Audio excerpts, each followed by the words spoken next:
ভাবুন তো, আজকের যেখানে কলকাতার ব্যস্ত চক্রবেড়িয়া, একসময় সেখানেই ছিল নীরবতা, খোলা জমি আর মানুষের বসতি।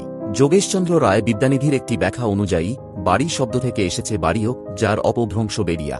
আর এই অঞ্চলে চক্রবর্তী পদবীর মানুষ বাস করতেন বলেই হয়তো নাম হয় চক্রবেড়িয়া। চৌরঙ্গীর দক্ষিণে ছিল ডিহি বিরজি, তারও দক্ষিণে ডিহি চক্রবেড়িয়া। ইংরেজ আমলে গভর্নর জর্জ ভ্যান্সিটার্ট এই দুই গ্রাম মিলিয়ে প্রায় ৬৩২ বিঘা জমি লিজ নেন, যার বার্ষিক খাজনা তৎকালীন সময়ে মাত্র ৮৯ টাকা। আর আজ সেই গ্রামই শহরের শিক্ষিত, সচেতন নাগরিক জীবনের অংশ। তাই এটি নামের ভেতরেই লুকিয়ে থাকে একটা গোটা সমাজের গল্প। আর আমরা সঙ্গীত ও শিক্ষায় বিশ্বাস করি, সিলেবাসের পাশাপাশি বিষয়টি বুঝে ভাবতে শেখানোই আসল শিক্ষা। তাই কসবা সংলগ্ন এলাকায় ক্লাস 1 থেকে 12 এর টিউশন ক্লাসের জন্য যোগাযোগ করুন 9804439769 নম্বরে। এবং পরের ভিডিওতে জানব কলকাতার চিন্দিঘাটা অঞ্চলের অবিশ্বাস্য ইতিহাস। তাই চ্যানেলটি সাবস্ক্রাইব ও ফলো করে নিন।